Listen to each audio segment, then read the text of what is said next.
Anyways, what do you gotta ask? I might as well do a Q&A about it. Okay, so it's actually not a whole lot of questions because a lot of the points that you'd brought up on the Biden burger smear Mm-hmm. were largely cynical and opinion based. I'm not going to challenge you on your opinions. Instead, I think what I'm going to approach is the rhetoric about the Biden burger thing to begin with. So, Right. you were probably already aware about the British tabloid that made the assumption that we would have to cut out red meats in order to do anything about climate change in the U.S., right? Yes, the Daily Mail. Do you remember exactly what it was they had cited on the Daily Mail? Uh, they've written a few articles, and one of them I did screen cap. I sadly, and it's still in my history though. Um, Oh, I could look it quickly up, and I could just oh bring yeah. it up. No, go ahead. Because I was actually curious about that myself. Like, when I have the time, because of like a learning disability I'd had since like elementary school, it takes like a really long ass time for me to read something. I'm a slow reader. So half the time, what I'll do is I'll exploit the feature of my browser that makes a bot read the article out loud for me, and this saves me a whole lot of time trying to read it with my slow ass brain. Okay, there we Um, go. Because when I was looking this up and doing some screen caps, I ended up finding out that there was at least two articles that the Daily Mail pushed out. One of them was screen capped for Snopes.com, which headlined how Biden's climate plan could limit you to eat just one burger a month, cost 3.5K a year per person in taxes, and force you to spend 55,000 on an electric car and crush American jobs. And when I decided to look it up, um, there was the other one that also says experts say Americans will have to cut back on meat for the U.S. to meet Biden's climate change goal, as president what? faces pressure to come clean on how he actually plans to slash greenhouse emissions. How long back did the Daily Mail write that? By the way, This one was published April 27th of this year. they do know that the average Tesla car does not cost an upwards of $55,000, right? Oh, you're talking about the screen cap that the Snopes has. This was also published this year and on April 22nd. Yeah. What I wanted wasn't largely just like this huge disagreeing spat, but to expand on some of the points you made. All right. Because it definitely felt like because you were in the middle of editing the Sharpcast, the cynical bit was a little rushed versus other material you've worked on. I Um, mean, yeah, this was just something I quickly done because I was like, maybe I should talk about this because you guys didn't. You guys were. I understand you were busy with Bioshock, but I was surprised that there was no extras, and I don't even know if you even brought up the Biden that whole burger uh, thing. I brought up on Twitter, we didn't really have time for the extras because we did absolutely everything on schedule. Half the times, the extras only happen because we show up early because of the time you start the call. Uh, what we wound up doing was doing everything according to schedule. So the exact time the Sharpcast was supposed to start, it went off without a hitch, Huh? and we just had banters and discussions alongside on Bioshock. And you saw a couple of things we talked about. Yeah, Um, I basically had to run through it so that way, if Ren did try to pull an N-word pass in the middle of the recording, I wanted to make sure that it wasn't present. he's gotten really good about not doing that. Thank God. uh, I I ran through had that to. whole hour I just. 50 I, of I that just just went to make through. sure. I just went through with Ren. I just like told him, listen, man. I get you got your opinions on that, and you're a black guy, and white people really shouldn't make it their problem telling you what to fucking say, but you say that shit, we're gonna get in trouble. Yeah, we won't care, but YouTube will be fucking watching us. Like And I tried. we can't even do too much with like. I put it to him straight. Like, there's a huge possibility already on the border of the fact that we're talking about politics. The things we do that are strictly the podcast, if we don't sequitur or segue it with something else or some kind of hashtag, will be heavily suppressed. In the case of the Bioshock streams, they've the Bioshock videos, they performed pretty well. But that's because I've cleverly disguised our political discussions as Let's Plays, which go through the algorithm smoothly.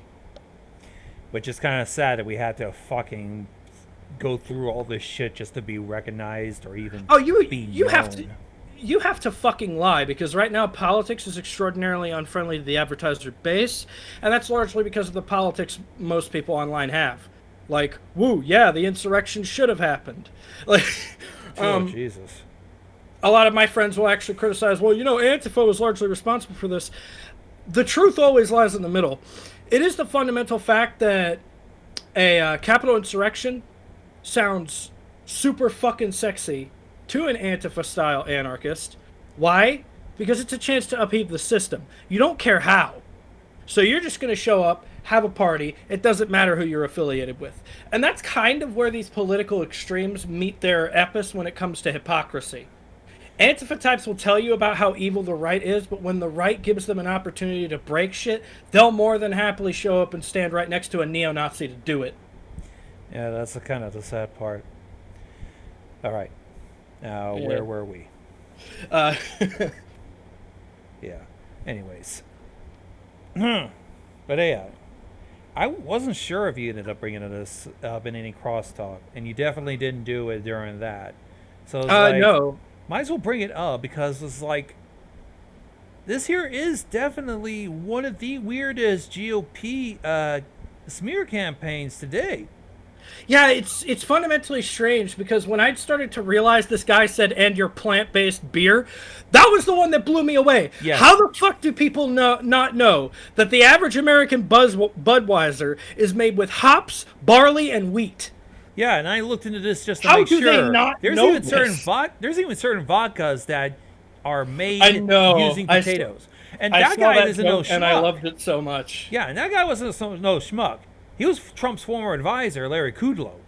Yeah, so then it makes me fundamentally wonder if he was reading off of a goddamn script, and the person who wrote the script was a fucking idiot.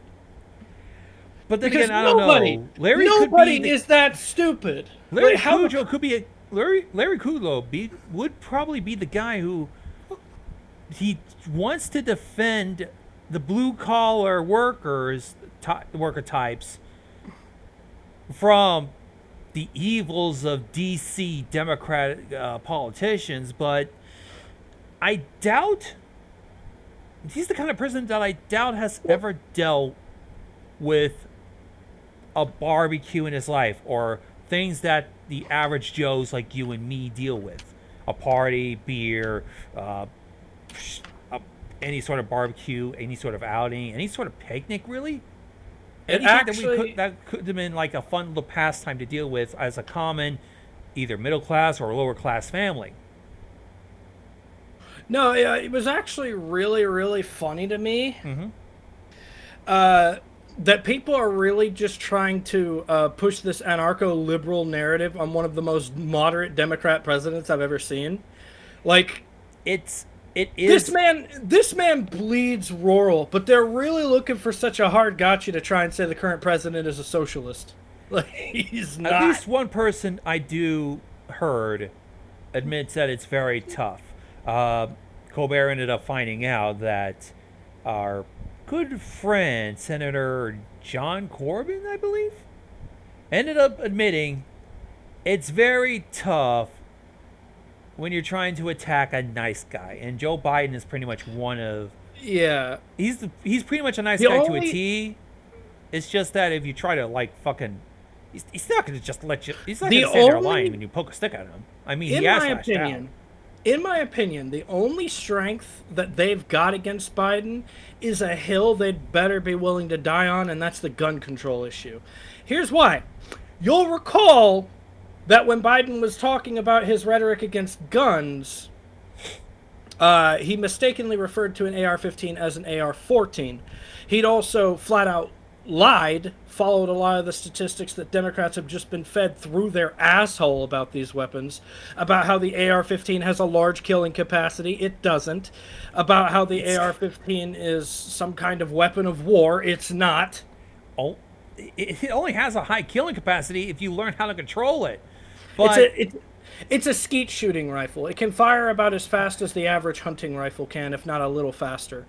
The only angle you have to say that the AR-15 may be a little more dangerous was the person that ran the autopsy on the sandstone shooters victims, and talked about how there were severe lacerations and internal mutilation of organs due to the bullets fired from the AR-15. Yeah. Of course, that would have a lot more to do with caliber and a lot less to do with the gun. Well, okay. Obviously, area where you're straight out a virgin, you wouldn't know most of this unless someone told you. And someone who actually knows about guns. I mean, it's one. I mean, not only do you need the right gun to do the job and the training for it, but the right bullets. I mean, I remember because I ended up having to deal with a heated discussion. One of my friends, who also lives in your state, he ended up getting a hold of a gun himself. And for extra protection, he said, and we kind of gave him hell over this, he ended up getting hollow point bullets, which could fuck up a guy badly, more than regular 9mm pellet bullets. At least from what I remember from that conversation. We gave him a lot of hell over it. I really think we did a good job explaining the flaws with gun control legislation with the gun show. It was one of the pieces I was extraordinarily proud of for its transformative nature and the fact that we didn't really chide or condescend supporters of gun control. More so, we took a more moderate stance that isn't really talked about much. And these are the things I actually like about the Sharpcast. It's this assumption that people think they know what they're going to get. And we surprise them by allowing for the more on-edge things. Like, I wonder if most people had ever assumed I would just let you upload a banter like you did today of your own I was kind of skeptical about it myself, which is why I wanted to put it on private, let you see it, and then let you get to go through. I appreciated the trigger warnings. Because I would have my own opinions, but I don't know if they would match you guys's. So. No, and that's actually what I fundamentally expect. I don't expect us to all agree 100%. That's not healthy. Mm-hmm. And in fact, I hate a lot of the people that agree with me. Because, do you know why? Sounds kind of yesy. Most people that agree with me don't know why the fuck they agree with me. That is poison. That is what has literally led to a lot of the political polarization of today. People are treating these political views and these tools that we are trying to commence the improvement of our society as some kind of kids club, some kind of social clique. And it was the same rhetoric the Gamergate movement had adopted. Was like these people that talked about people that came into gaming that didn't understand much about gaming. Mm-hmm. And then come to find a lot of Gamergaters didn't understand the games they were protesting against or for. I mean, clearly. I mean, it was like whatever suited them, right? They would argue for the right of the artist's original interpretation or expression, but if that artist was liberal or if that artist was progressive in any kind of way, shape, or form and wanted to make their left-wing opinions present in their project, no, burn it to the ground, destroy it, get work, go broke. Wish they would do, especially with the major corporations, but it's a hit or miss with that kind of shit. I'm not a guy that necessarily disagrees with this line of rhetoric because I don't play Super Mario Kart to hear about how Mario's fighting the socialist regime. I largely play Mario Kart for fun. Yeah, I wouldn't be able to find any of that shit unless I was just grasping at straws. It's because I made it up. Ugh, at least that's okay. It's a joke, right? Like, these games are a silly little harmless hobby, but the question fundamentally becomes, every game is different. What is the harm in trying to express a political message, an opinion, or a view through a broad cast of characters? A struggle, explosions, guns, what have you. A lot of Far Cry, in particular, can approach political situations at times The Division absolutely does. Its whole context and story is based around a political struggle. And so far, with what we've seen of Bioshock Remastered, a lot of political philosophies are being put out on there, and the drawbacks that they have, really. Watch Dogs is literally a commentary on techopolies. You can't tell me it's not. Like, I've yet to even watch Watch Dogs yet, so or at least sit through a playthrough at least. it's a fun game. The first one was definitely a glitchy mess. Watch Dogs 2 was better, and a lot of people seem to like Watch Dogs Legion because the multiplayer is just very fun. Now, obviously there was a point where I was fundamentally bitter, and I did buy into a lot of these ideals that like the SJWs tried to ruin our hobbies. And you might ask me, well, how is this relevant to meat? Grilling, like gaming, is a hobby. They are two entirely different hobbies, but the same kind of mentality exists. Or do you know how to grill a good sirloin? Do you know the difference between a T-bone and a sirloin? Do you cook with propane or coal? Like, Can you tell if a beer is plant processed or great American beer? God damn it, don't buy that shit. I literally think that guy fucking said that shit knowing the viewer base was too stupid to think about it. Like they forgot about that shit. Beers have never not been plant-based. Name me one beer that's actually made with meat. That would be a disgusting beer. Grease! I imagine there's some golden opportunities. Like one of Colbert's openings during the past week did involve like a fake ad where it's basically meat and beer. That shit makes me laugh. Yeah. Yeah. I know the big thing about environmental contribution of red meats is tenfold. So it's actually quite ironic in a weird way. These people that have, dissented the Biden policy, or at least what they think the idea, would include. The idea of the Green Plan is they bring up a vegan argument because the anti-meat industry argument and the discussion brought up about how the animal industry, the meat industry, is contributing to climate change is a largely vegan argument. And the argument vegans will bring up is how cow farts produce a lot of CO2, but also fundamentally how the meat industry is contributing to obesity, and obese human beings fart and burp a lot. And so this is actually the disgusting fact of it. We do contribute a lot to the carbon footprint in the world just due to obesity alone. But we've seen what fundamentally happens when you try to almost authoritarian level control people's diets. Mike Bloomberg, anyone? And, well, I think also, if you're talking about the sugar tax, they also try to do this in Chicago, because, I fucking remember the fact that when I was traveling through Chicago, because all train Chicago's is the most major train hub in America, and if I had to go to BronyCon, I have to go through to Chicago. And when I have to travel, I have to make sure I stay awake just to make my trains. So I ended up going to CVS nearby Union Station to get a hold of a 6-pack of Dr. Pepper.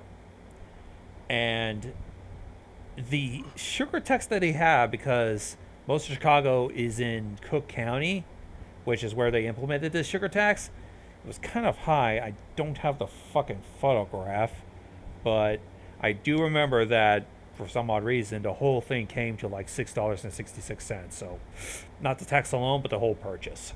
It's actually quite interesting because, right, in standard of the United States meat industry, I'll go back to that, we mutate our cows. Like, the slaughtering cows are totally different than the ones we do for pasteurizing. In particular, these buddies are beefed up. They're bulky. They're huge. They're fat. They are ginormous. They've been injected with all kinds of different steroids. They've been fattened up. Like we literally obesify these damn things, and we cut them open for as much meat as possible. Now, a lot of people will argue the evils of the meat industry. Many vegans will cover up how hard it is to go full vegan, and they'll outright lie and call me a liar, even though they know that they're lying about how easy, quote unquote, it is to become a vegan. For one, a lot of Walmarts in the United States of America don't even have Daiya cheese pizzas, which is a vegan alternative to cheese pizza. It's not actually cheese, it's all plant based. But apparently these things are extraordinarily delicious, at least according to vegan reviewers. Vegan reviewers that have also been pretty moderate. There was this one guy in particular that was getting a lot of hate from the vegan community and was a vegan, and they called him a hypocrite because he used olive oil in a lot of his vegan-based foods. Well, he would actually talk about how if you don't use natural oils, this can affect the pigmentation of your skin, dry it out, and your hair can fall out. Nothing doing. Many vegans are losing their hair. Many vegans look pretty goddamn anorexic because many vegans can't afford the diverse palette of foods that you would need to equal all the nutritions and vitamins you would need from meat and everything else. So there's a price disparity there. In fact, most people would argue that true veganism is a rich privilege. Yeah, not only that, I mean, to go back to the whole shebang, it's why the idea of it's why it's one of the many parts as to why that would even work, even if it was implemented, because that we require the kinds of proteins that red meats would offer, and having ourselves restricted to just a burger a month or 4 pounds of meat a year would just wreck us nutritionally. So Yeah, there's a Biden reason would not even. I doubt anybody would even let Biden do that, because there probably will be an expert that will relay these things. No, in my case, if Biden tried to do that, Governor Mike DeWine would tell him to go fuck himself. Now, bear in mind, right? Most people will say, oh, well, your governor's a Republican, Sharpwing. Here's the thing, right? The politicians that don't wind up on TV usually aren't the extreme ones. Mike DeWine is ever rarely talked about, but for a Republican, this guy actively encouraged businesses to start discouraging people from coming into local grocery stores with threat of a fine if people came into the grocery stores without masks. So he enforced a de facto mask mandate as a Republican. He also had a fundamental demand that kids stay out of schools for a little while they tried to preparate COVID-free environments. He put a stop on all foreign imports and exchange to the state of Ohio. He was one of the first people to research and investigate vaccines, and he'd concluded that Ohio only really needs the Moderna vaccine. By the way, he made a good call for the fact that he didn't wait for the Johnson & Johnson one, because as you can see, that one got recalled for some very obvious reasons. Yeah, and it's sad to say that, I mean, it's bad that it costed the clots, but it's very weird that it's rare. That it's weird that it's rare, but there were starting to get cases of blood problems with the Johnson & Johnson one. Yeah, Very strange. in particular, that might have actually happened to one of our viewers I've mentioned before. Yeah, Silent Blast said he had to go to the hospital over that. It is very likely that that was due to a Johnson & Johnson blood clot. That was a disaster and a half. Because the harsh coincidence here was before this news story was even reported. One of our friends, one of our viewers, one of our colleagues, one of the buddies that has streamed with me before, Silent Blast, took the Johnson & Johnson vaccine in his state and probably suffered one of these blood clots they were talking about as a symptom. Why? Because the man had like the closest thing you could possibly have to a heart attack, angina, whatever the hell you want to call it. But bad shit literally happened to the man because he took the Johnson & Johnson vaccine. And it is very likely that it was because of the vaccine, because he had no prior health issues before then. Yeah. So Thankfully, though, my vaccination site only has Moderna, so we're okay. And Yeah, and I'm scheduled to Moderna. keep taking the second part of the Moderna vaccine, which I I heard you're will. gonna feel a lot shittier. I did. Now I'm gonna be fun. Yesterday, the whole reason you didn't hear from me was because I was completely weakened from my Moderna vaccine. And Oh, so this you was took the largely second part, huh? because, yeah, my job involved a lot of heavy lifting. And looking back at it, I shouldn't have gone to work that day.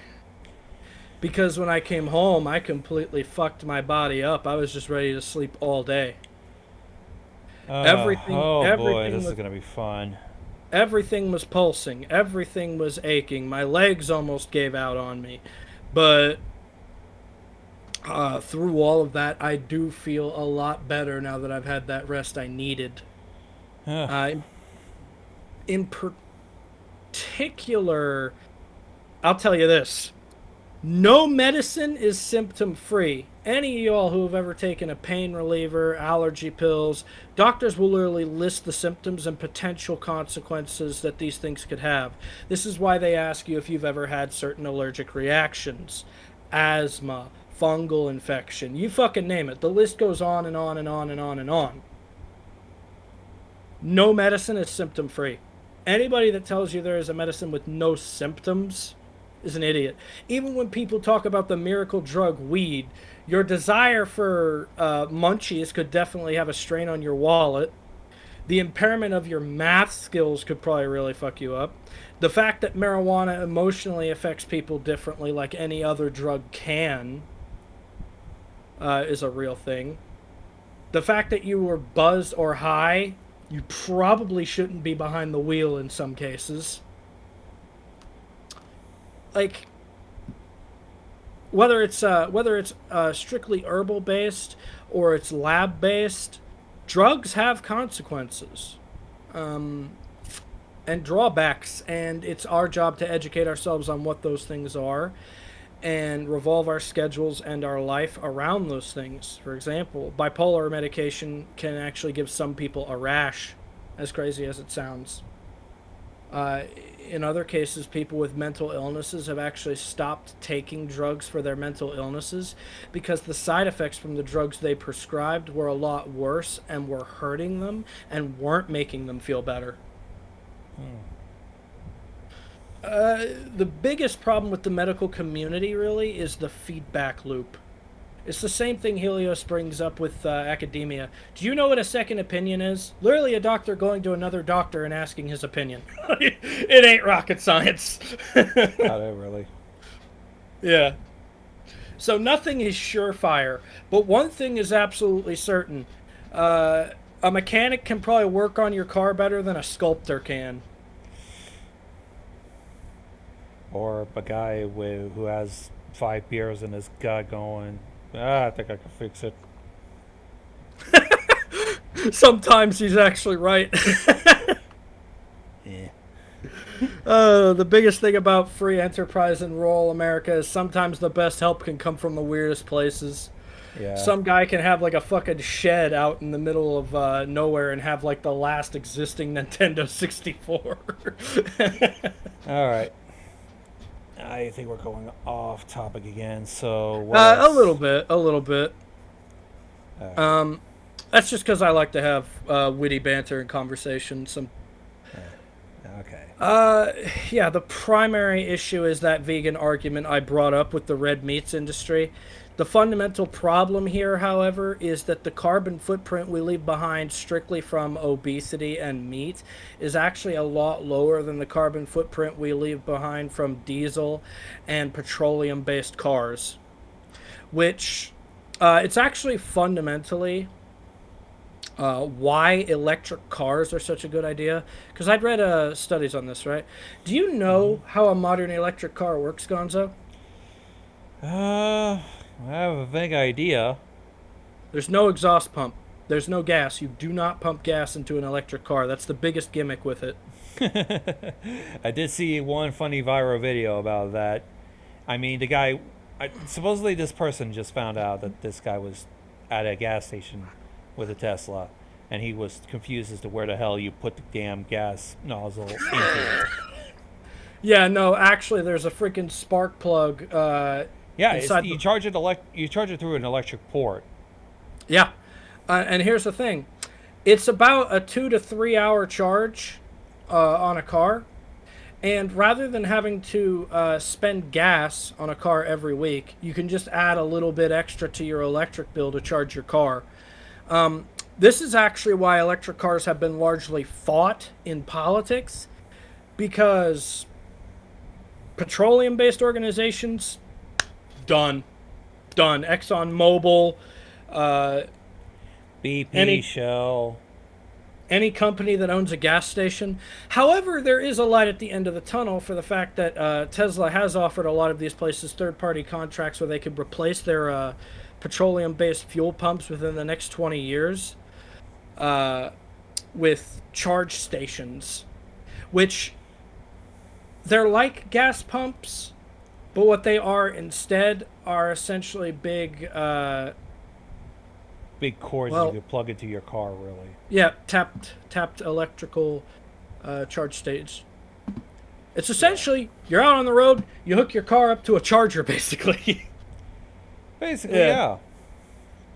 Now there are fundamental downsides with the Tesla. For example, there are a lot of legal battles currently being had about right to repair. So we're having that come up with our cars now. Oh God! And I thought the guy, there was that guy that you remember who was having a fight with Apple over right to repair and shit. Yeah.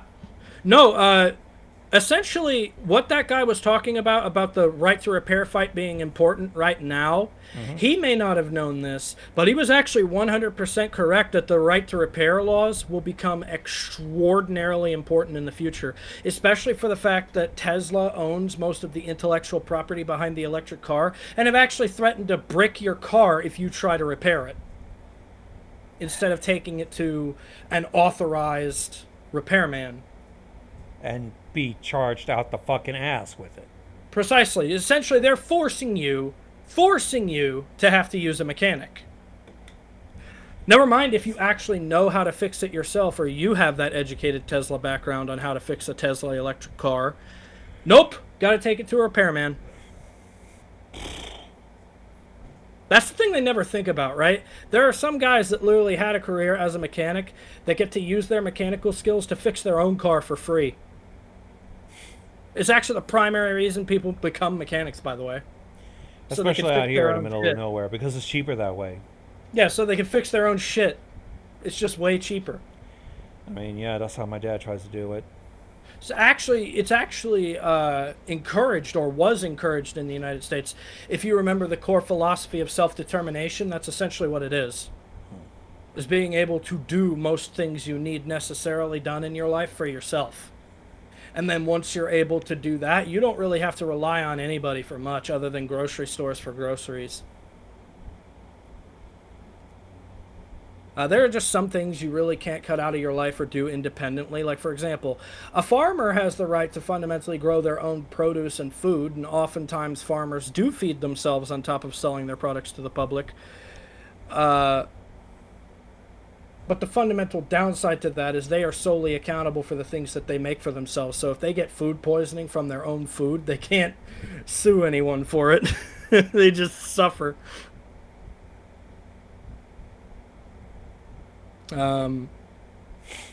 But it could also lead to issues like government projects actually leaving certain areas, lands, and soil infertile. Like, I didn't actually know this about solar panels, but apparently poorly made solar panels leak a type of residue from the panel that actually makes the land untenable once the government's done with it. And I only found that out recently because of listening to the agricultural community that had actually been forced to lease some of their land off to the Ohio government. We actually have a huge solar panel station being built right out here, a little away from my home. And they're setting up big metal poles all around the entirety of the state to create an entirely separate solar power grid. So there is a little bit of truth as to why people aren't very thrilled about using solar energy. In, Instead of partic- just instead in of that old particular, silly little argument of, oh, the sun's going to go away. Where are we going to get solar energy then? well, you know how a lot of people paint rural lights as these dumb bumpkins that don't know anything? Constantly. Agriculture is the one career where you would genuinely need a college education to know how to do it. Farmers are not stupid, despite what people might think. You can't be to know how to tend the land, to know how to grow crops, sell crops, to know how to mutate your crops so that you can plant on the same soil. By the way, the Dust Bowl happened because of erosion. Originally, farmers did not know you could not plant in the same place twice. And it was with GMOs that we actually made that possible because plants require less water to survive off of those. Right. You can also mutate plants that automatically keep bugs away. All your plants are sprayed with pesticides to keep bugs away.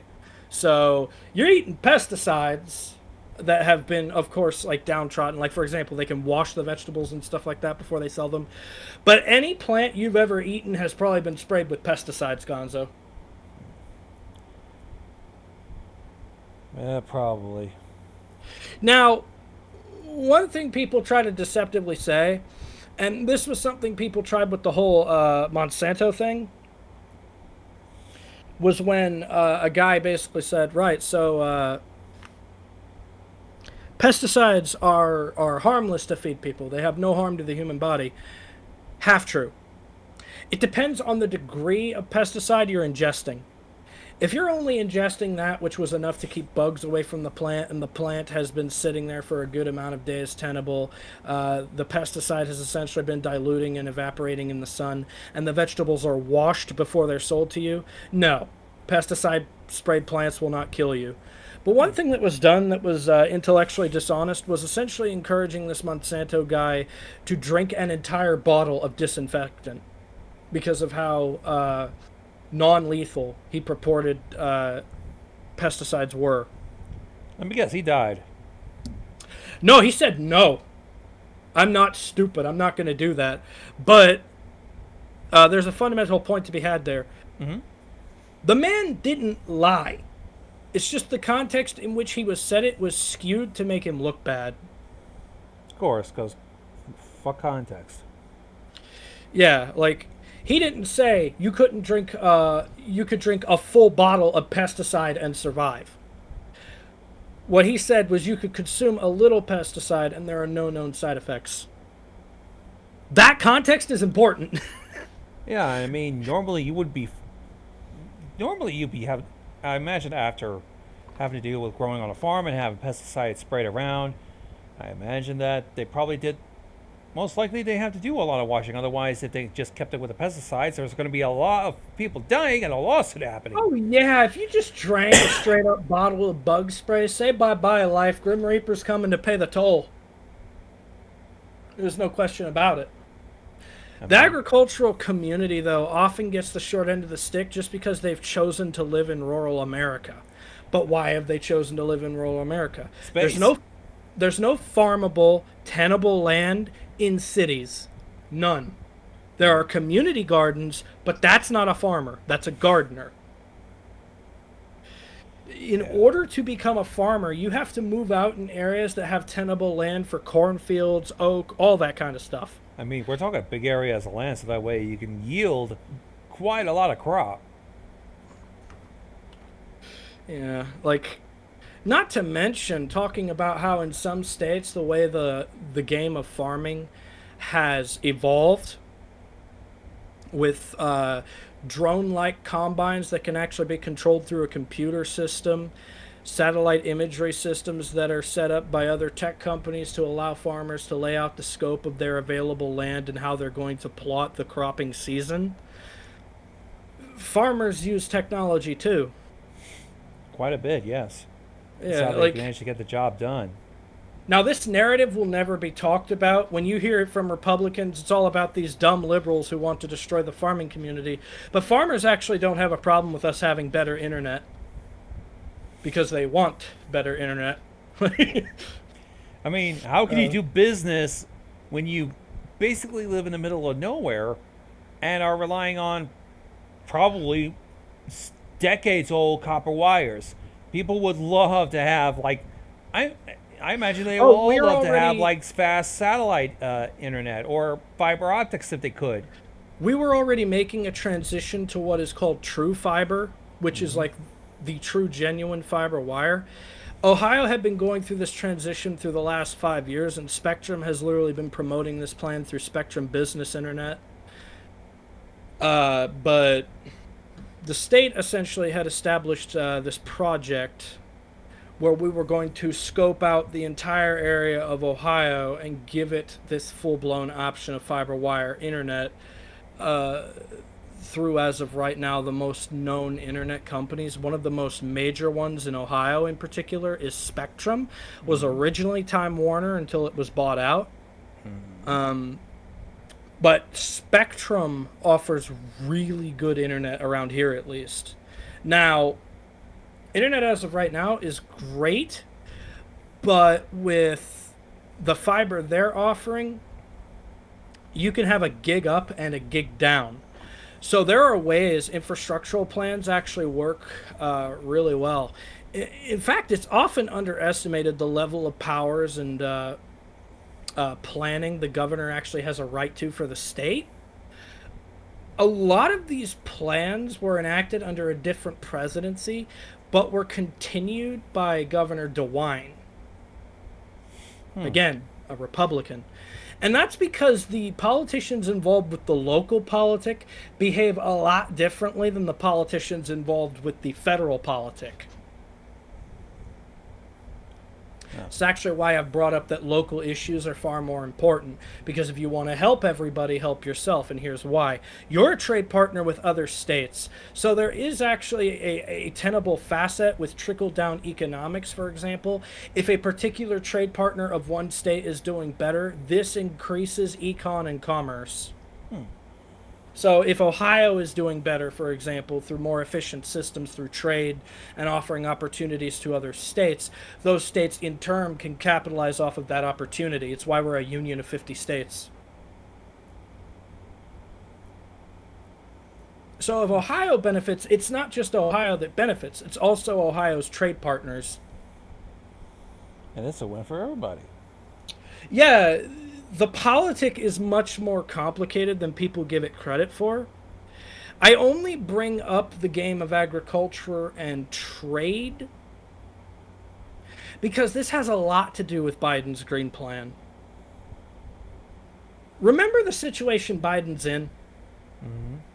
The fact that if he loses even one Democrat vote, he doesn't get budget reconciliation? So, never mind the fact that Biden's a griller. How would he ever get a majority Democrat vote on banning 90% of red meats? Ever. The amount of damage that would cause, especially for the fact that some states are a rancher state that depend on the red meat industry. And the fact that we have to rely on that just to be able to have a good diet. It's crazy to even think of that. It's Whole why Foods is it's expensive, my man. I mean, it's why it was starting to falter very badly, because that's a crazy ass assumption. I mean, it is. And even moderate Republicans could tell these people are kind of off their rocker. And I know a lot of people try to say that my show is biased, but my co-host is literally a fiscal conservative, which I guess to some people the definition of fiscal conservatism has really shifted, because apparently the idea that we use any of the United States funds to do anything for anyone is too extreme for certain people. And I'm just like thinking, if that's extreme, what's the moderate look like? Let's do nothing for nobody. let's just make sure that nobody tries to break the windows and shit in the fucking Capitol Hall. Well, what's really weird is the Republican side of things always weirded me out, because for a while there, at least on the TV side of the politic, it's been this extraordinarily high justification for hypocrisy. Wanting smaller government, but then wanting government to step in when businesses do things like, oh, I don't know, Major League Baseball saying they don't want to host their game in Atlanta, Georgia, and then politicians responding with, can we take away your tax cuts? How is that not an overstepping of the bounds of the government? If not in any way, shape, or form, a direct betrayal of the tenets of small government. Yeah, that was kind of a weird thing. I mean, These people literally betray their own ideals, and if there's one thing I know Americans don't respect, it's hypocrisy. It's actually the primary reason Democrats keep getting attacked for low-hanging fruit like Maxine Waters. Maxine Waters, who has said our biggest way forward is peace in the United States, and then straight out went to Minnesota and made it look like we tried to pressure the courts into condemning Chauvin. yeah, that that was a very ugly thing to deal with. Yeah, we have to deal with that fucking demon. Like, that is 100% Maxine Waters' fault, and I'm not going to die on the bridge of defending her for that, because honestly, she shouldn't have done it. Yeah, it's one of those things that, yeah, it shouldn't even be a thing to consider doing. It genuinely seemed like no matter what had happened, the sentiment of public outrage was so strong. With or without Maxine Waters, it looked like the court genuinely would have sided with how the public felt about the situation because they had the body cam footage. And after seeing how strongly the United States had been polarized around these issues, it probably warranted a second look from the county office as well as the courts. And yeah, there is someone that I remember seeing. I remember someone being quoted in a CNN tweet that, yeah, it was very solemn to have to deal with that kind of court.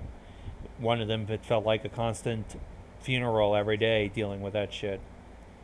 And I imagine they were very uncomfortable as Chauvin just looked on, not giving a fucking rat's ass about this, and just even with the mask on, supposedly by the defense that to try to make him human, that didn't fucking work.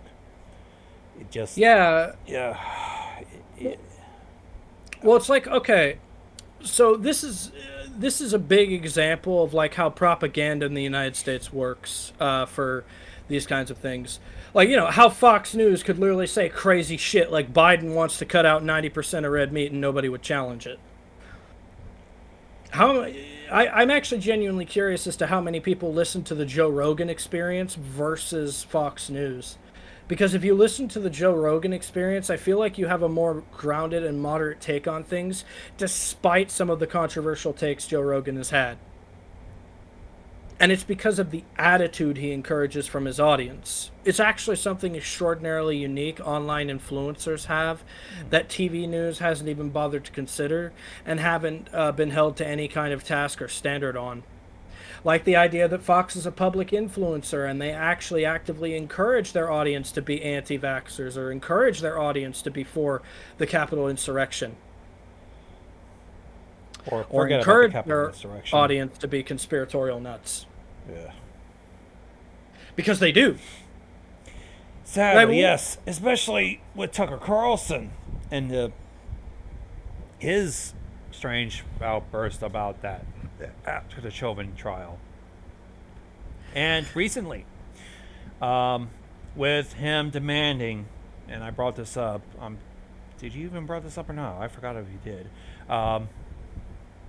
About him demanding that if you see somebody wear a mask, keep harassing them, keep telling them, your mask is making me uncomfortable, and try to call the cops on them. And if they have kids that wearing masks, call the police and Child Protective Services and shit like that. Harass them until they stop wearing their mask because it makes you uncomfortable. What kind of? That's a very dangerous kind of influence. Okay, so on that front, you know what? Like, these types of people had said this to so many people, and I'm gonna call this bullshit out for what it is. Calm down, snowflake.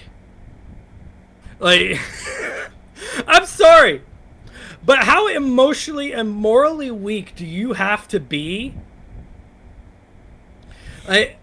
I swear to God, I know for a fact this doesn't come from the same people that say, I wish we would stop politicizing the vaccines.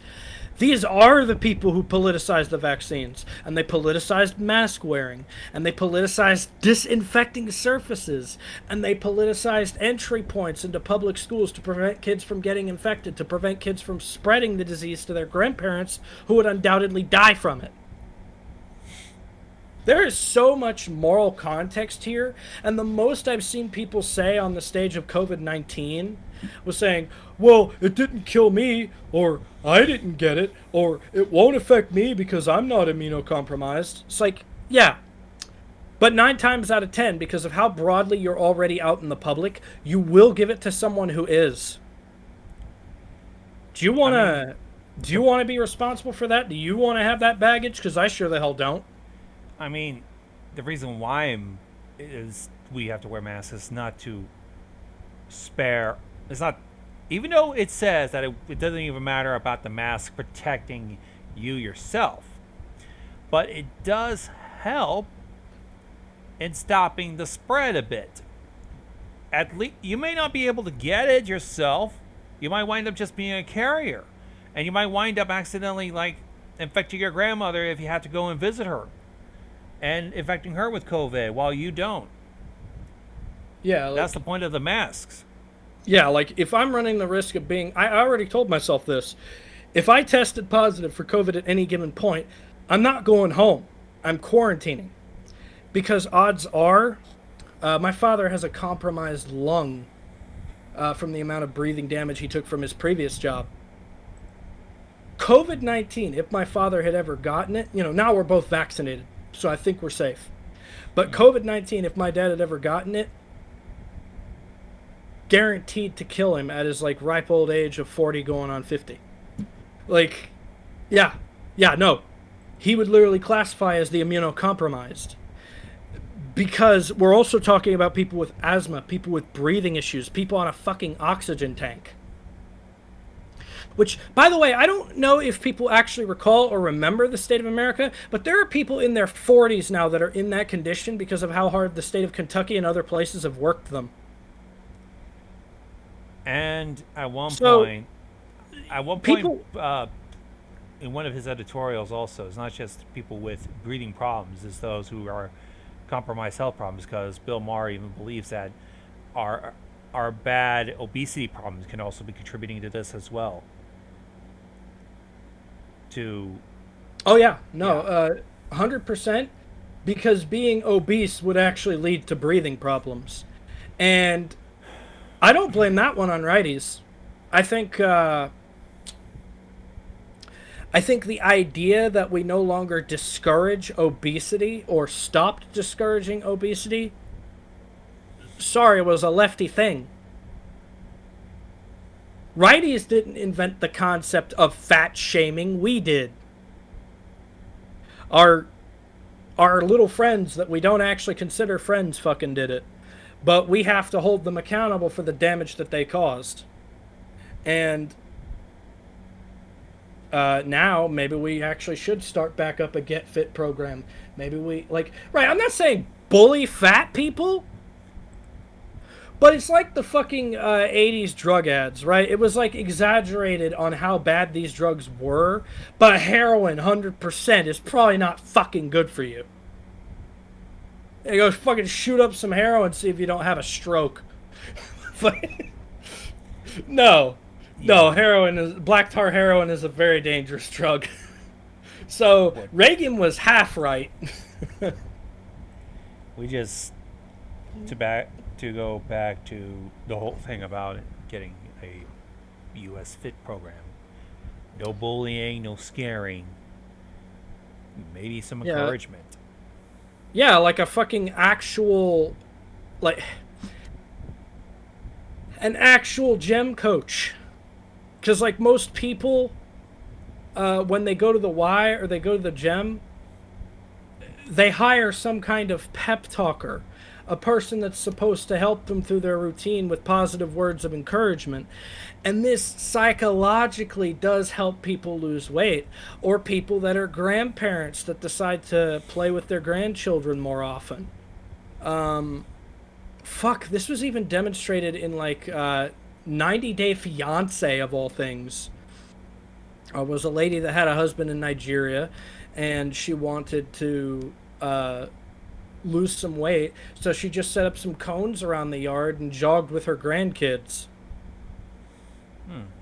It ain't hard, we just make it hard.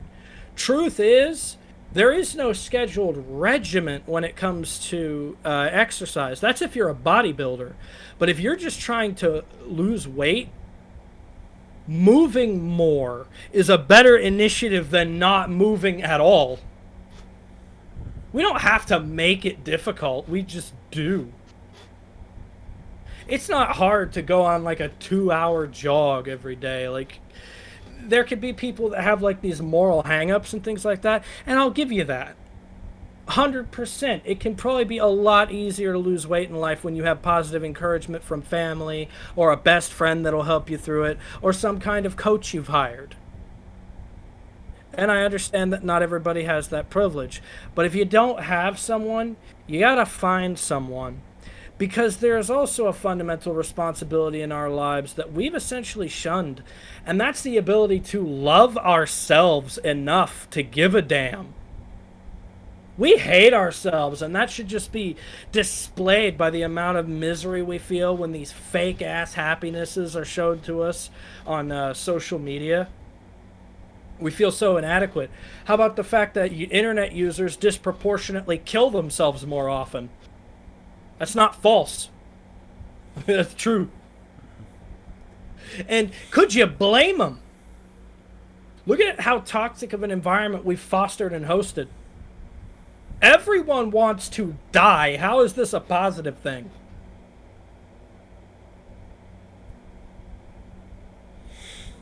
They want to just lay down and die because they don't feel like they matter to anyone. Like, let's get fucking based here. That's fucked up, dude. It is. Real world sharp lifting boxes, doing a job, talking to the fucking UPS guy, and doing shipping and inventory at my job, thinks, bro, that's fucked. How can anyone live like that? Yeah. You can't. Why do you think so many internet users kill themselves? The answer's so obvious, and it just stares us right in the face. But only those who are actually aware of the toxic environment of the internet when they get control of legislation will be able to change it. And this is a problem I think we both have to culturally discourage and legislate out. It's not or, it's both. And it always has been. Something I've always found fundamentally strange is how either party on either sides of the extremes want to reach into your toolbox and take away certain tools, saying you can only use a screwdriver, or you can only use a hammer and nail. But a real toolbox has a wide assortment of tools and options for you to go through. A tool for every situation. This isn't a fucking lefty liberal thing. This is a working man's thing. Yikes. So silly. Like, in the case of green consumption, I'll tell you what Biden probably has to do. There should be a government incentive program for electric cars, because the coal output from electric cars versus the CO2 output from current petroleum-based cars would potentially reduce the footprint for how much less often we have to charge the cars. And you don't do this through essentially,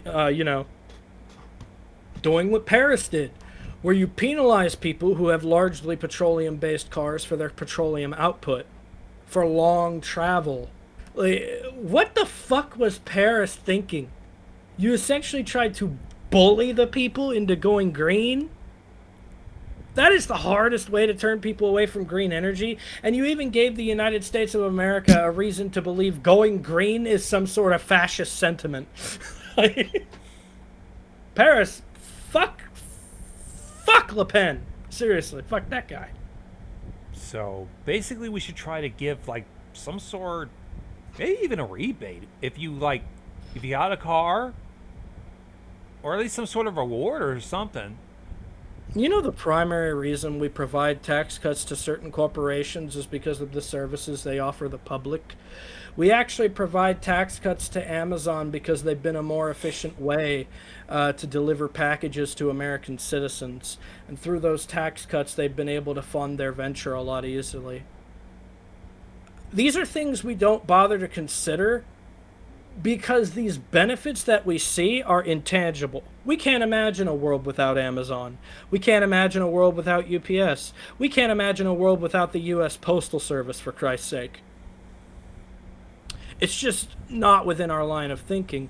And this is a mistake human beings often fundamentally make, is a lot of the things around us just happen like magic, but we never actually consider the things that have to go into the functionability of society to make these things work. The fact that you don't just turn a knob and you have water. There's a lot more to it. There's a lot more stages that water had to go through to get to you. And if there weren't people doing those jobs, well, then we'd have a problem. Even Helios brings this up with our Bioshock Let's Play, for example, right? Mm-hmm. Even in Utopia, someone has to scrub the toilets. This will always be an untenable fact about society. There will always be the have-nots when there are so many haves. There will always be people who work poorer, far more treacherous jobs so people can live easier lives. The person has to come by and pick up your trash. Yeah, like, it's not fair. But how does society function without these essential services? And how do these essential services pay people without any kind of tax rebates or any kinds of means to pay these people cheap wages that are still livable?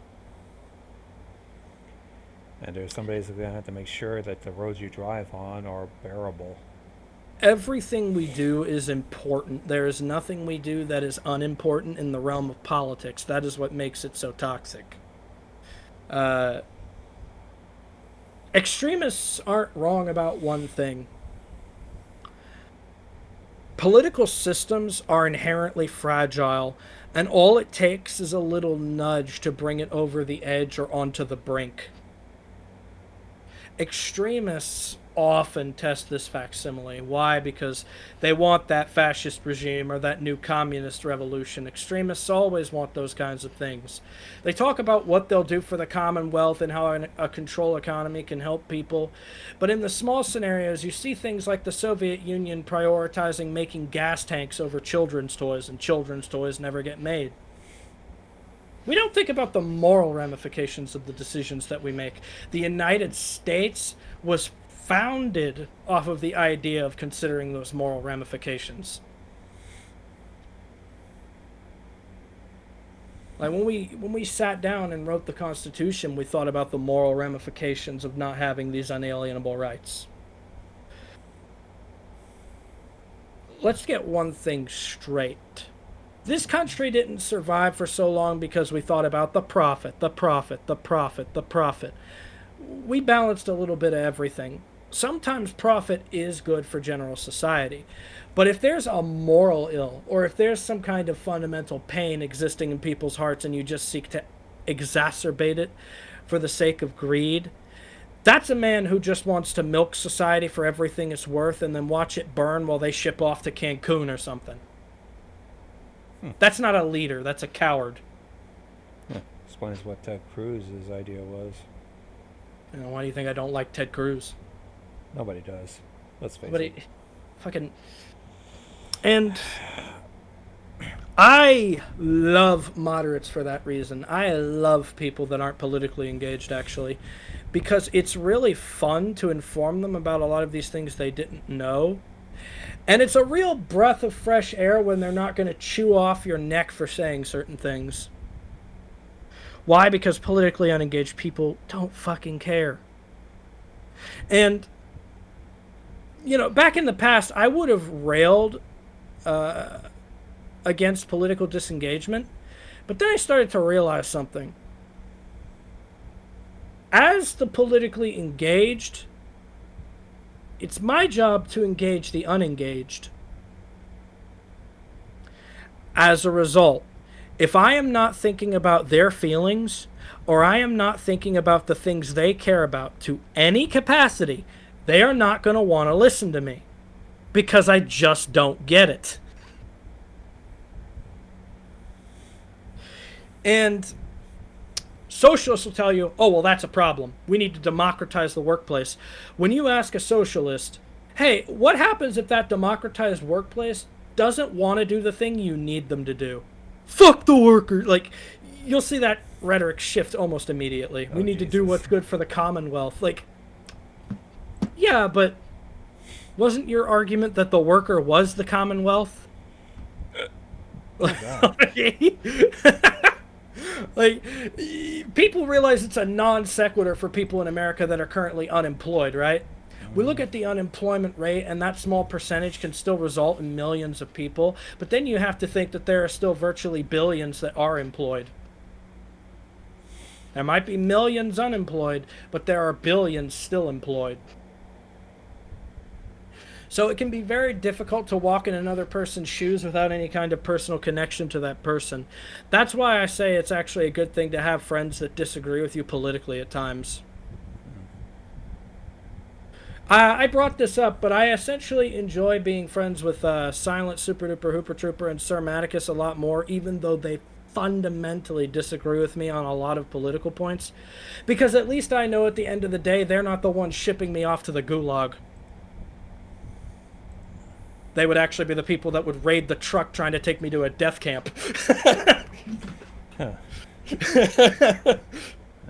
There's a thing called integrity we seem to have forgotten about, and it's the fact that loyalty to your friends sometimes trumps the loyalty to your ideals.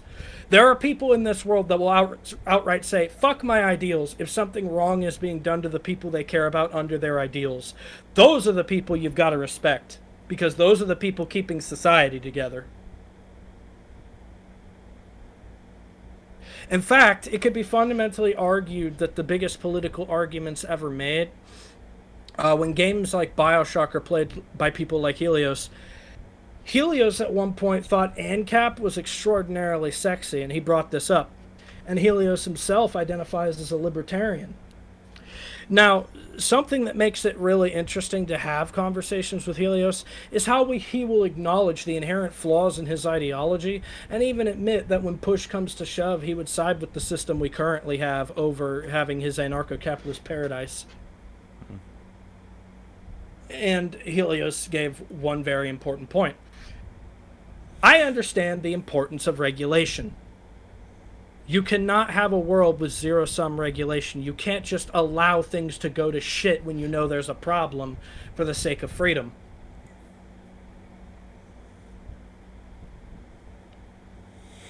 Because freedom cannot be preserved that way. In the game of Bioshock in particular, it approaches you with like these hard extremes, right? Like, I don't know if you paid attention to any of the Let's Plays, but in the more recent one, we were dealing with this guy called Sander Cohen, and he's essentially, like, he views himself as this artisan, right? He's like this amazing artist, but he's killed thousands of people and encased them as plaster for his own beautiful art exhibit, as he calls it.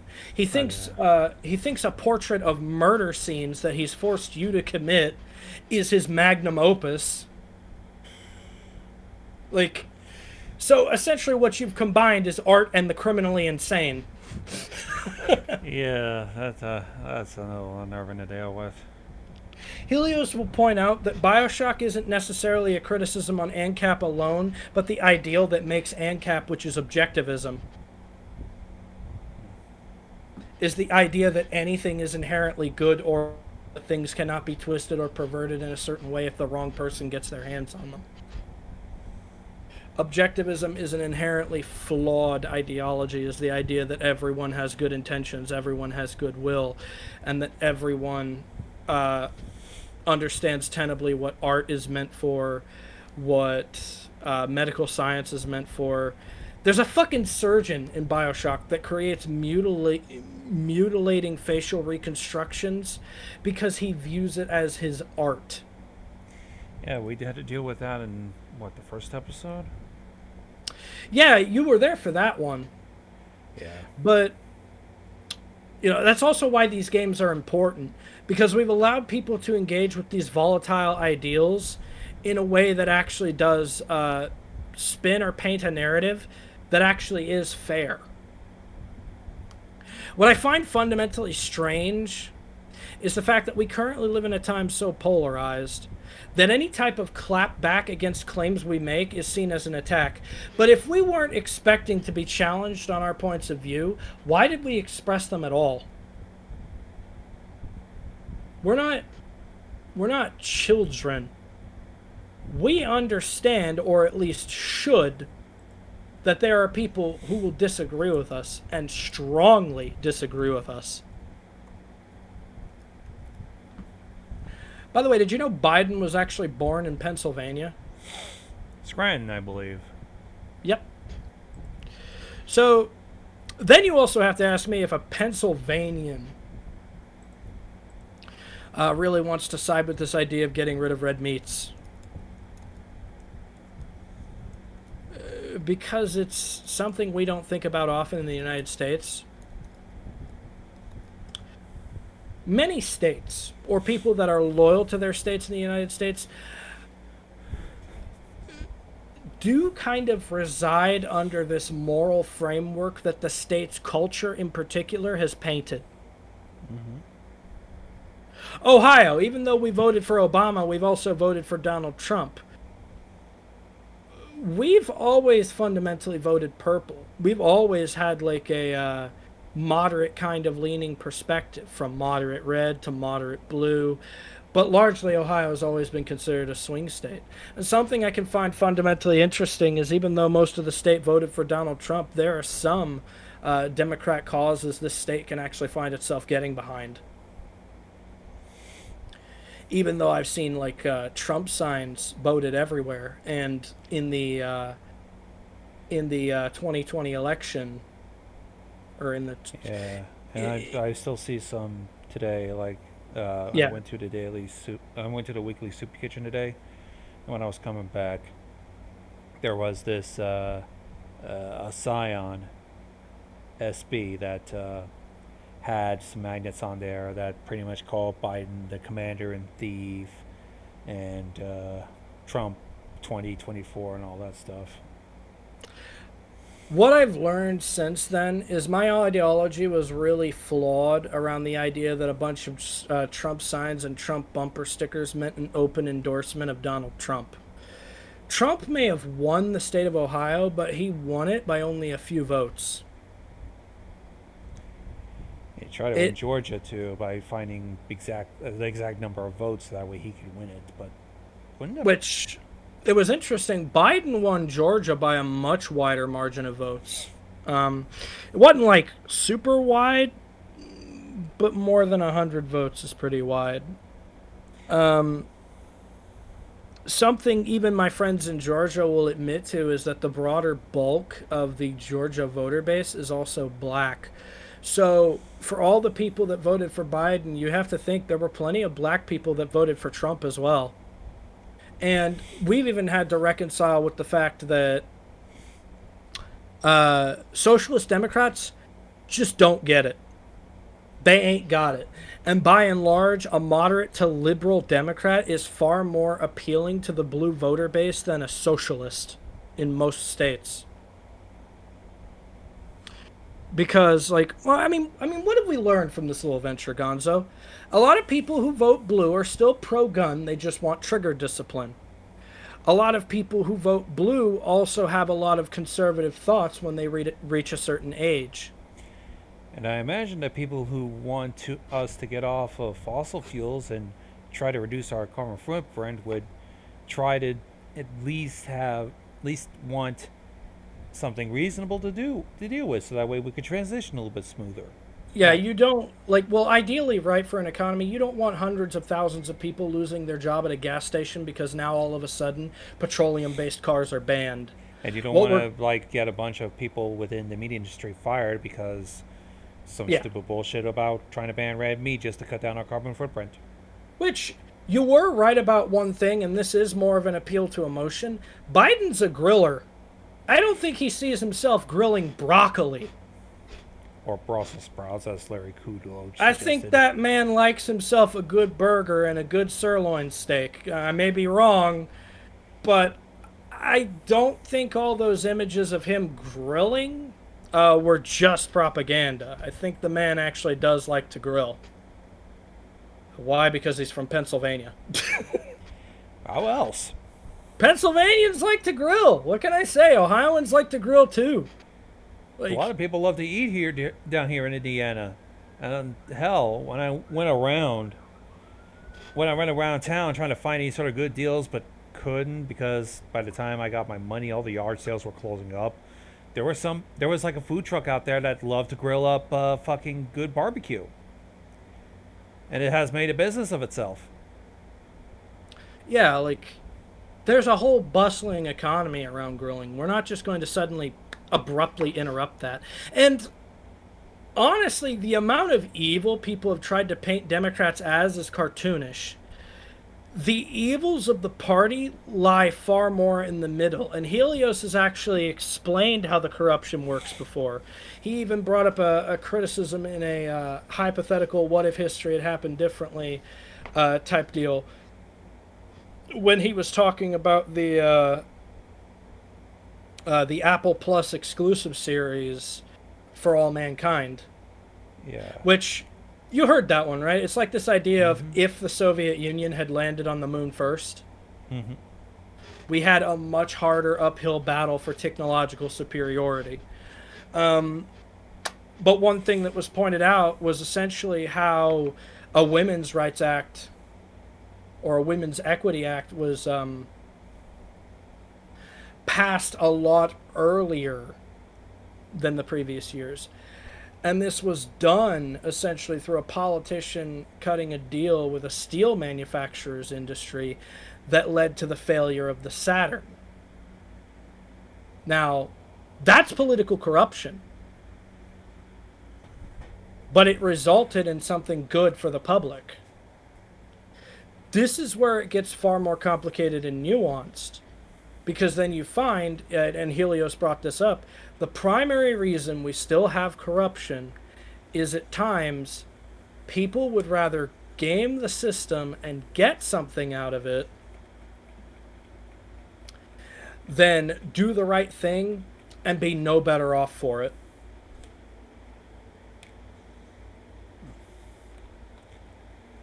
I mean, essentially, yeah, she goes public with this whole thing. Warren von Braun had essentially given her.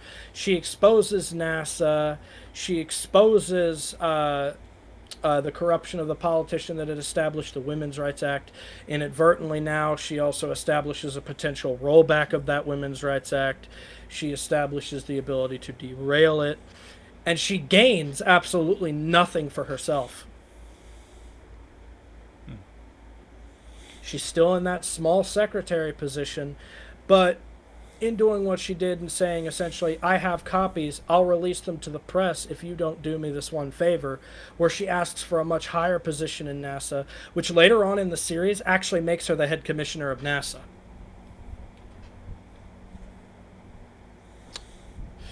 These things are far more complicated than we give them credit for.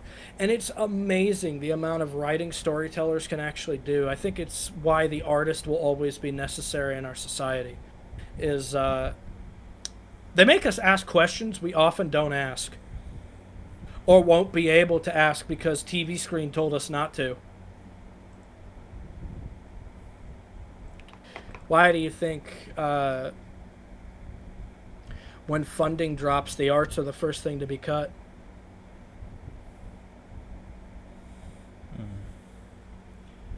Come to think of it, yeah, there was that whole spat during the stimulus talks last year. There was one of the earlier drafts of the second stimulus was Pelosi throwing in money for arts and entertainment because of the industry workers of that particular region needing a little bit of the help as well. And that did kind of feel minor of a complaint than allocated money so that way the FBI would have a building in place instead of a rival hotel near the Trump Hotel. But yeah, that does go into the fact that, yeah, if arts and crafts sometimes goes, and it's easy target, I guess. All right.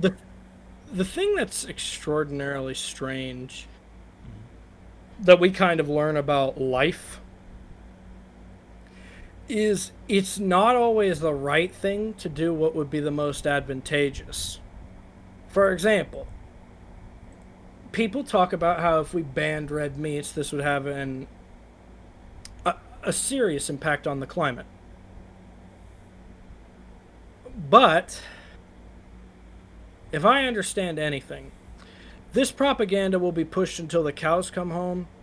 But the Biden administration, I think, is going to realize just how much of a cost there is to doing that. And they're not going to do it. And I'm going to be honest with you, I don't even think Biden was thinking about doing it. I don't even think it crossed his mind to do that. He was probably just thinking about something like, maybe I'll give Tesla like $500,000 or something. I don't fucking know. He was going to do some kind of small sentiment. I don't think he was going to do anything ultra major. At least not this soon. Because if you fund electrical cars, the problem will essentially solve itself. You're not... What I find weird is people really think there's a way through energy consumption as we currently have it, we can hit net zero with a carbon footprint. Most of the energy we depend upon is carbon-based. If you want to completely go non-carbon, you're going to have to address nuclear energy. And right now, people still don't want to talk about building nuclear silos. They're cooling towers, essentially. In fact, you know, most of that quote-unquote smokestack you see coming out of a nuclear reactor is just steam from water to cool the core. Right. It's steam. It's nothing else. It's just steam. What's steam going to cause? Oh, a little rain. Maybe it'll be rainier in those areas because that's what steam does, evaporation, that type of deal. But harmless. Yeah, it's harmless. Like when we talk about the history and the failure of nuclear reactors, we refer to the most severe incidents like Fukushima, where it was literally hit by a tsunami. And no, that was Fukushima. And Chernobyl, which was literally just they built the thing wrong. Yeah, they got a little cocky. They didn't know at all what they were doing. They wound up destroying the core by turning the off switch into a detonator. Oh, and by the way, nuclear energy is actually considered a green option because it does reduce the carbon footprint.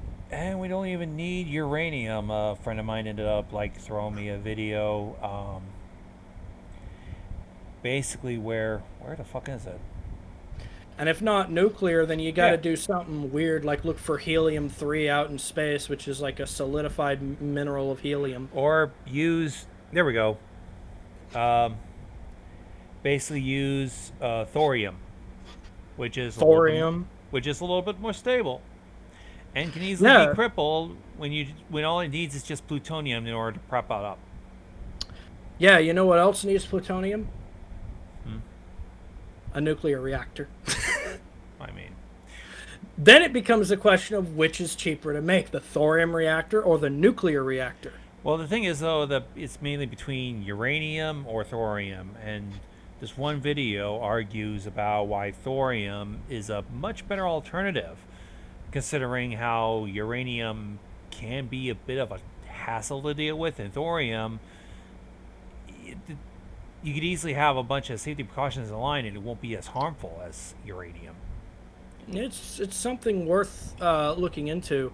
But this fundamental idea that for the amount of energy we've actually had to produce for the United States and the amount of people who have just been dumb enough to continually leave their lights on and stuff like that when they're not home, that's a lot of energy consumption, which as of right now, a lot of our energy is coal and carbon based.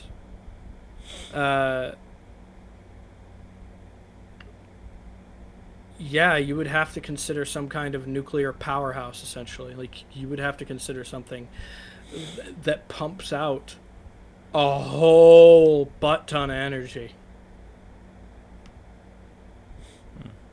It would have to be something that could adequately take that thing's place. It can't just be a greener option. It also has to be something that is fairly cheap to make. Like, which, from what I understand about nuclear reactors, whether you have a choice between uranium or thorium, nuclear reactors are very cheap to make and upkeep nowadays. In fact, you could argue the reason that Central Europe has a lot better time with the energy grid than other countries do is that Europe was actually already exploring nuclear reactors as an option and has some made. So what I find fundamentally broke is like it's wind power and solar power or nothing. And then I fundamentally started to wonder, well, it's all the same energy. Why can't we just have one joint energy grid that comes from multiple sources so we could inadvertently reduce the carbon footprint? I mean, yeah. That would be the most down. ideal. Yeah. The bulk of it made up by nuclear energy and the shortfall made up by wind power or solar power. Like, it doesn't have to be an all or nothing type deal. There are compromises that could fundamentally work. Like, maybe there's a science that goes into it, but the last time I checked, electricity is electricity. Unless there are like different types of electrons that can't meet each other, like solar energy electrons are way different from nuclear energy electrons, are way different from wind turbine electrons. I'm not sure. I mean, maybe there's a reason we don't do that, but if there is no reason we don't do that, maybe we should make a joint energy grid. Like, there are so many ways you could go green without being hostile towards the American people. Now, there is one fundamental problem that comes up. To run a nuclear reactor, most people have to be a PhD nuclear physicist. So, the need for college education goes up if our power source becomes nuclear based. But then this would also put an extreme strain on the need for better education. Well, Betsy DeVos is out of the way, so hopefully we can get better education systems going. Yeah, the problem with private education is because those things are privately funded, they're not practical. In standards, because public education is covered by tax dollars, if it got a bigger cut of the tax bracket, it could do a lot with that money.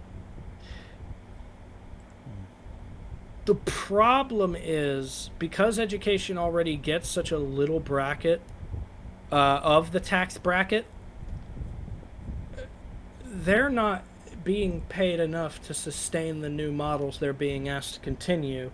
And people want to talk about how teachers' unions and stuff are the problem. I always find it weird how the unified collective of the workers is what people want to pass the blame off to when people don't have enough money to do anything. It's like this propaganda. Like, if workers' unions were such a non-issue, why is Amazon going up the ass to distribute propaganda to its people to prevent them from forming a union?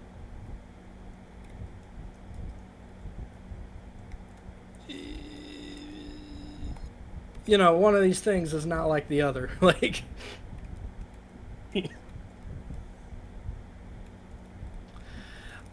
aside from the points that you made on the video, is one thing you had fundamentally brought up is that the Republican Party really doesn't have any type of platform in how it addresses public press. And there is some ground to that too. We've noticed it. Their entire national conference was just, there wasn't any promise. It was just, for the most part, boasting about it, blaming Democrats for everything, and just ranting on about stuff and not promising anything if they keep they manage to get the House of Congress, they keep the Senate, and they keep Trump in office for 4 more years. No promises at all. Essentially, the reason you vote for a Republican now is I'll keep Democrats out of office. For some people, that's good enough, but then I have to wonder, how little self-respect does a person have to not be like a gay Republican and demand that Republicans respect gays? I never understood that myself. How much little self-respect do you have to allow Republicans to shit all over green energy and not understand that the nuclear energy you too have advocated for is actively being condemned by the people you vote for? I'm not saying don't vote Republican, but I think it is about time the Republican base started demanding more from their party than owning the libtards and talking about Dr. Seuss. Or, capital insurrection being the go-to solution when you think your election's being stolen.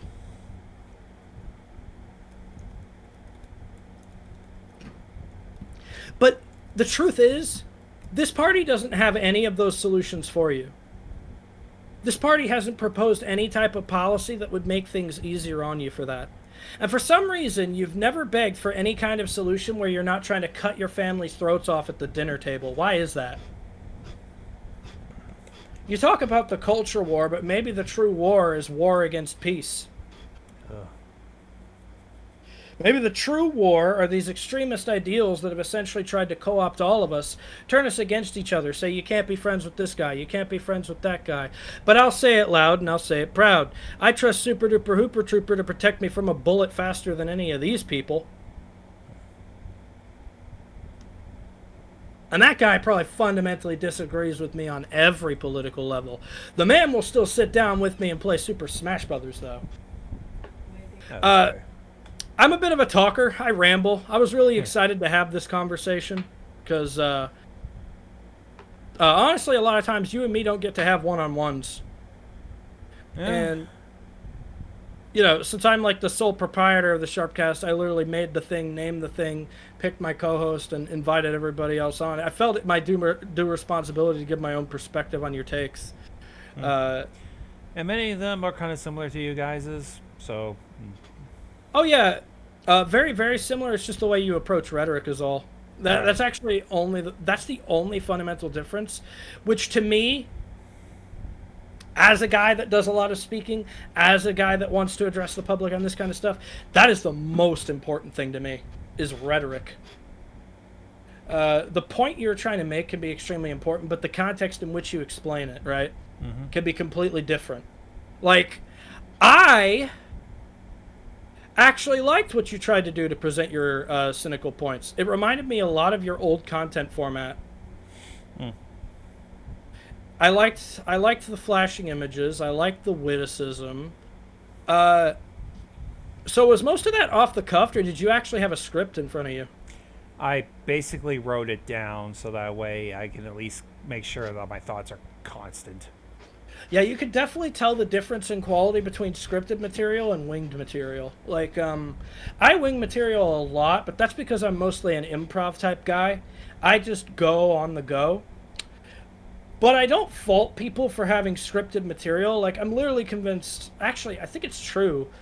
My favorite gameplay videos to watch are Russian Badger, and a lot of his stuff, like the things he says when he gives commentary on the game, are scripted. But there's also a mesh of winged material, like jokes and banters and stuff he has with his friends on Discord. In particular, I like a world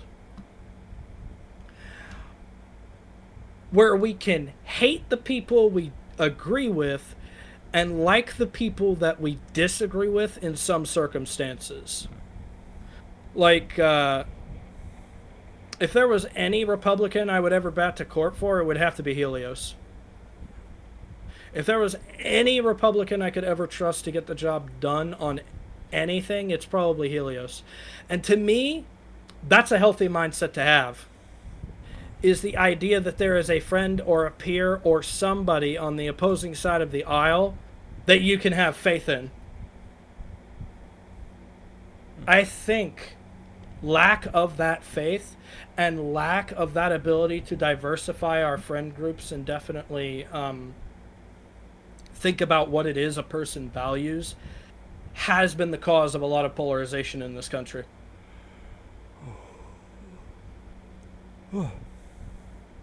Now, that being said, keep up the good work. All right. Honestly, I really liked that. I really liked the take. I really liked the way you edited it together. I liked the points you had to make, and I sincerely hope this is not the only time you do it. It won't be too frequently.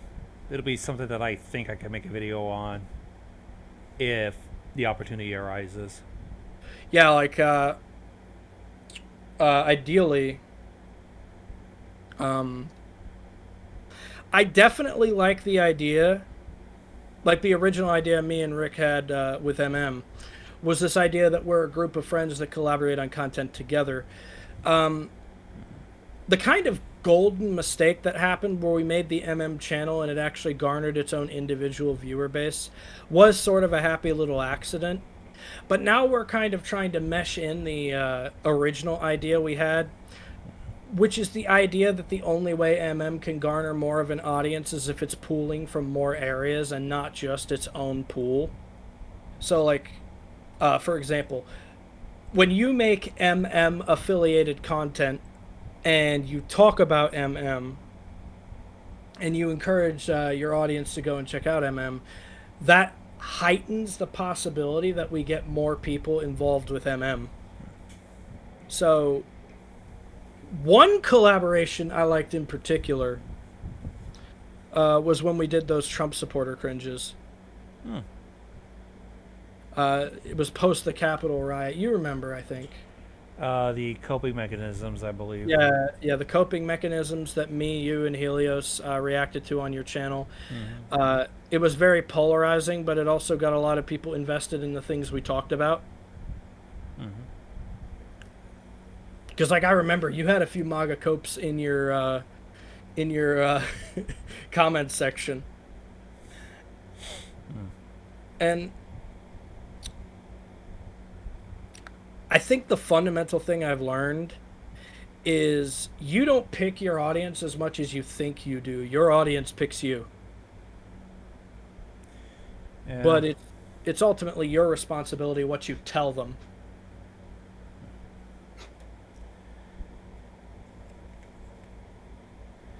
All right. Ready to wrap it up here? Yeah, that'll be good. To those of you watching, definitely check out the Sharpcast. Gonzo's been on plenty of those. If you wanted to see Helios play some Bioshock and see us talk about some frivolous political shit in a kind of Game Grumps-esque fashion, I definitely encourage people to check that out. Yeah, that'll be it.